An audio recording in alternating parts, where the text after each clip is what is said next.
Good evening, children. Today, as I told you in the previous video, we are going to start with the chemical equations, chemical reactions, how we are going to write down in the form of chemical equations that we are going to see in this video. Now, but before you see this video, I want you to do this particular activity of writing down the answers to the questions of can you recall in your textbook. Right? If you do not have a textbook, I will give you the questions, but let me know that you need the help of of taking down this particular questions with the help of my video. Right? If you do not have these questions, I would like to dictate you the questions in the next video. But let me know. I feel that you have the textbook and you can you can write down the answers to the questions of can you recall. Now, why do you have to write down these questions on your own is it is can you recall. What do you mean by can you recall? You have to recall from your previous standard what you have learned, and if you do not recall, you have to refer back to your textbooks and write down the answers to these questions.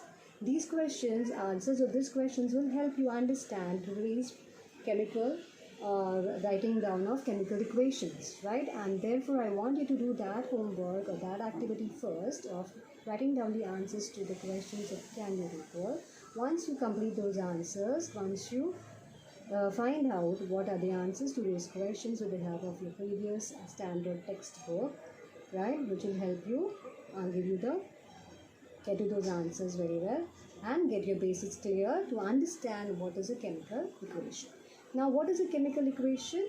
Chemical equation is nothing but the representation of a chemical reaction with the help of chemical formulae of the substances involved in that reaction.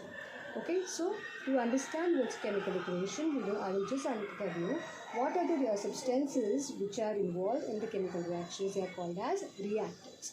Whenever reactants react, right, they will always give you some, after reaction, whatever things are formed, whatever substances are formed, they are called as products.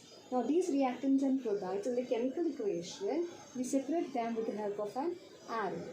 Right? On the left hand side, we always write down the reactants, while on the right hand side, we always write down the products. This is how we are going to, the reactants will be written in the molecular formula, chemical formulae of that particular reactants, and products will be written in the form of chemical formulae of those products. Is that clear? Now, to understand that, we will start by writing down the few examples of chemical reactions, which are obviously the part of your, the reactions will be always be part of your textbook, which we are referring to always. Right? So, what is the first activity which is given in your textbook?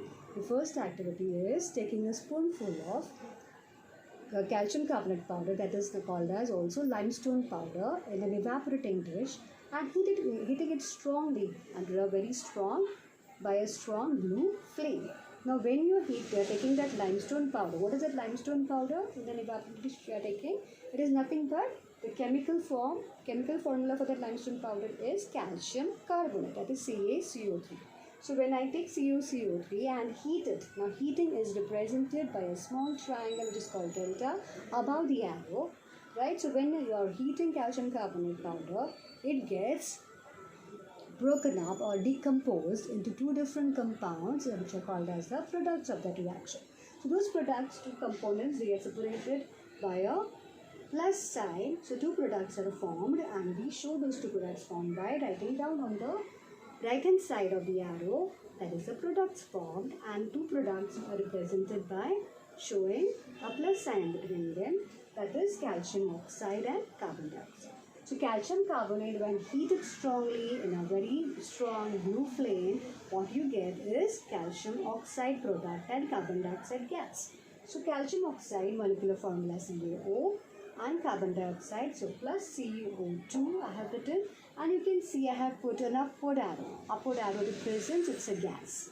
So, I have to also represent in a chemical equation in this particular form by writing the molecular formula of the reactant and products with the help of separated by a reactant product separated by a arrow, and the condition involved in that particular reaction with the help of a small triangle, that is a heating, which is during the condition of the reaction I have shown above the arrow. Now this particular reaction also has to be right. What the substances which are shown in this particular reaction, their states also has to be shown in the chemical equation. So calcium carbonate is in the what particular solid state. So I will represent it by writing a small s.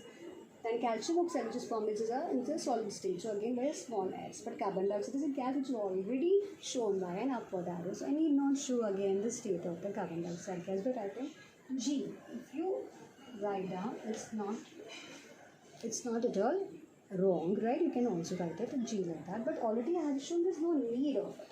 According to me, there's no need of representing again that it's gas because upward arrow is already shown, right, to represent that it is a gas, right? This is how a chemical equation will involve, right, all these things, right? Apart from that, we are also going to write down the names of the reactants and products below the equation, below the reactant and the product. For example, calcium carbonate name I have written below this formula. Calcium oxide I have written the name below this formula, and carbon dioxide gas. Carbon dioxide also I have written down, right? So this is the first example of chemical reaction written in a chemical equation form. So what do you define a chemical equation? A chemical equation, once again, a chemical equation is nothing but representation of a chemical reaction with the help of chemical formulae of the reactants and products involved in that reaction. Is that clear? So another, we need to write down, right? Not only just writing down the chemical equation, further we are also going to learn to balance it. Now here also, if you look at the balancing, what do you mean by balancing? Balancing is whatever components are involved in the reaction, right, they are to be of equal number on the left hand side and right hand side. If calcium is here, calcium is also here, that is left hand side calcium, which is the right hand side calcium. Here it is, how many calcium? 1 calcium. Here it's 1 calcium. So it is balanced. Calcium is balanced on both the sides. Carbon is 1 here. On this side also 1. So it is carbon is also balanced. The another component is oxygen. How many oxygen are there? 3 oxygen. So how many oxygen should be here? 3. So here it is 1 plus 2. So 3. So you can say this is a perfectly balanced chemical equation. So when you are writing a chemical equation, all these things you have to keep in mind, and that's how it will be a perfectly balanced chemical equation.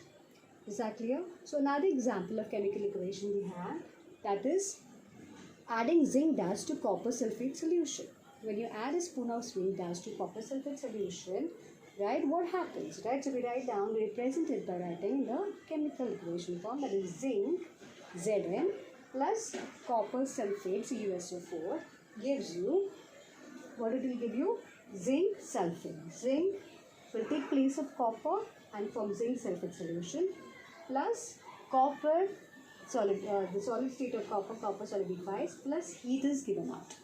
So this is the reaction we get to represent in the chemical equation form, and you write down the states of the concerned reactant and products. What is the zinc state of matter? It is a solid state because zinc dust is the copper sulfate solution you added. Solution means it is in the solution is always made up with what? With water. You take copper sulfate salt, add water to it, and solution is prepared. So solution is having water into it. So whenever we have a solution, we write it as AQ. AQ means aqueous form.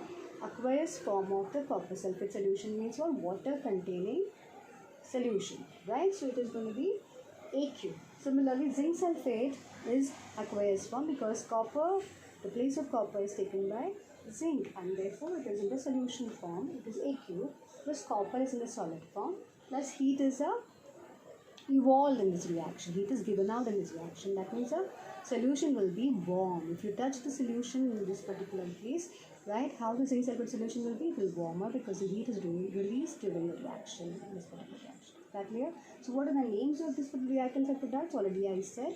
We are just going to write it down, right? I said zinc dust. So zinc name will be here. Then it will be copper sulfate. Then here it will be zinc sulfate. is copper. So I have already said copper. Everybody you can write on your own. I don't have any place to write on copper. You can write on copper the name of the word of copper. Now the last thing which I told you is about balancing. Is it balanced? You have to keep on checking on the left hand side how many components, and the right hand side how many components. They should be equal.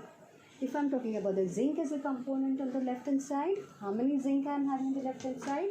1. Over here 1. So zinc is balanced. If I talk about copper here, another component is copper. So copper is 1. Here also how many copper? 1.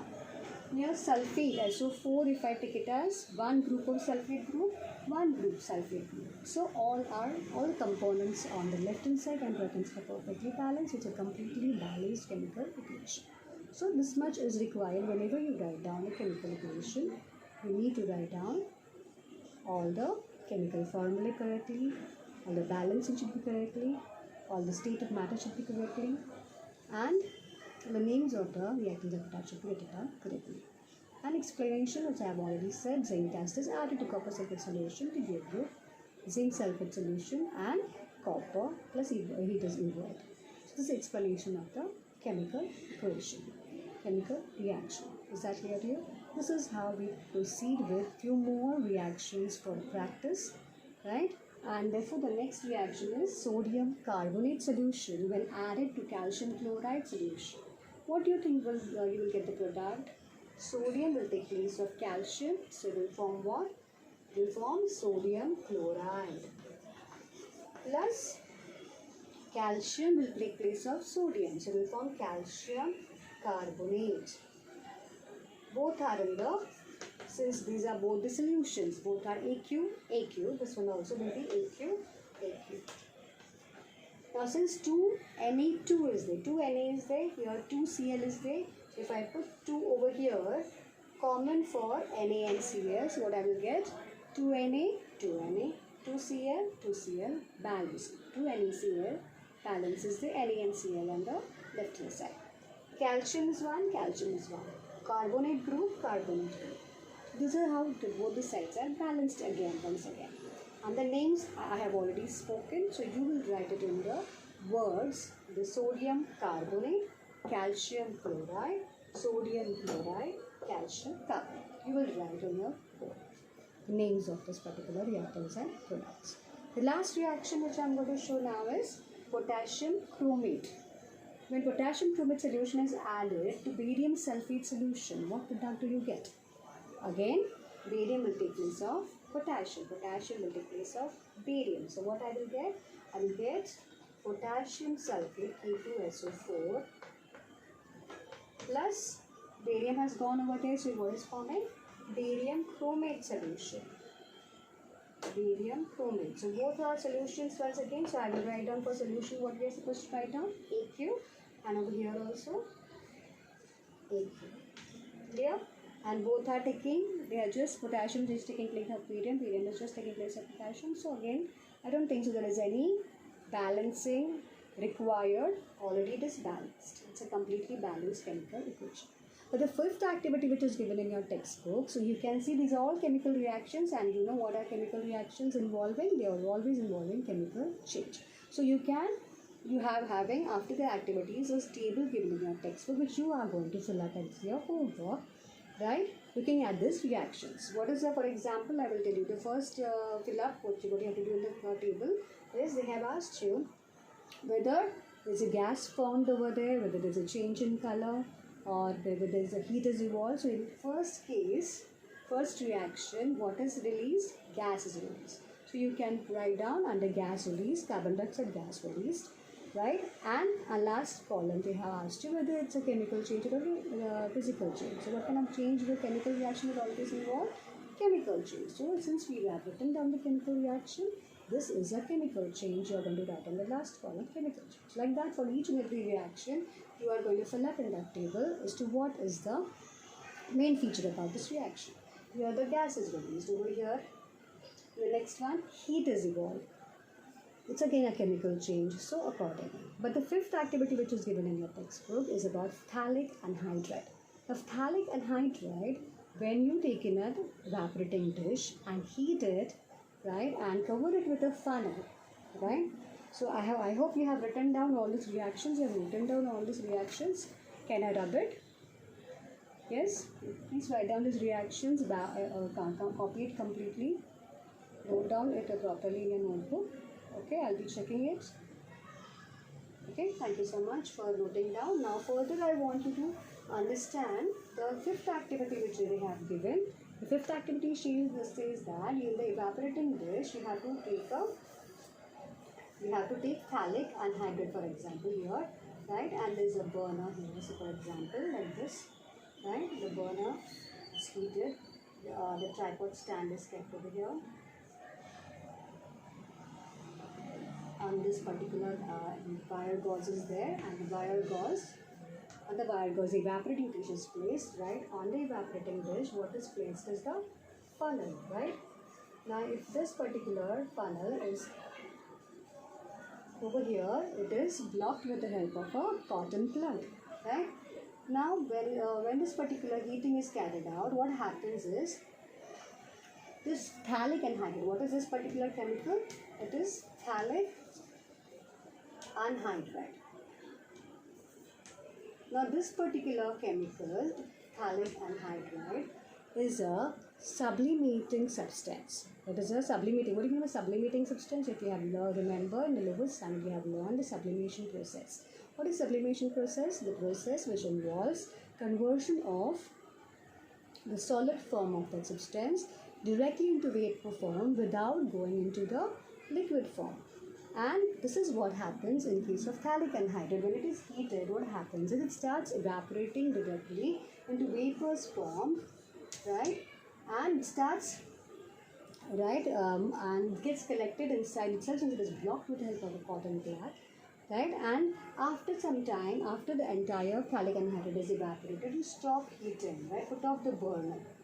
Once the burner is put off, what happens is this particular vapors cool down and they condense into phthalic anhydride form, and what you see is on the inner side of this funnel, the phthalic anhydride is condensed in the vapor form, the solid form. Right, so the condensation of the vapors happened. That means what? Phthalic anhydride has changed into right? It has just converted from solid form to vapor form and back into, when it after cooling, back into solid form again. So does it involve any chemical change? So is it a physical or a chemical change? It is a physical change wherein there is just a change in the state of matter from solid to gaseous state and back into solid state. So there is only state of matter which is changed. There is no permanent change. There is no any chemical change happening, and therefore we are not writing any chemical reaction for this particular activity. Rest we have written the chemical reaction because they were all chemical changes, but this one is a physical. So in the table, when you are noting down, I told you have to fill up the table. You are going to write down about this activity that it is a physical change. It involves just a change from solid to gaseous form and on cooling back to solid form. Is that clear to you? In further video, we are going to write down, continue with the more chemical reactions, more to write down in the chemical equation form, learning to balance it. We'll see here we saw that all the reactions were perfectly balanced, but further in the video, we are going to see how some reactions which require balancing, they will not be perfectly balanced ones. So we'll talk about different reactions which require balancing and which are also requiring various different conditions for that reaction. Is that clear? So for today, thank you so much. Goodbye.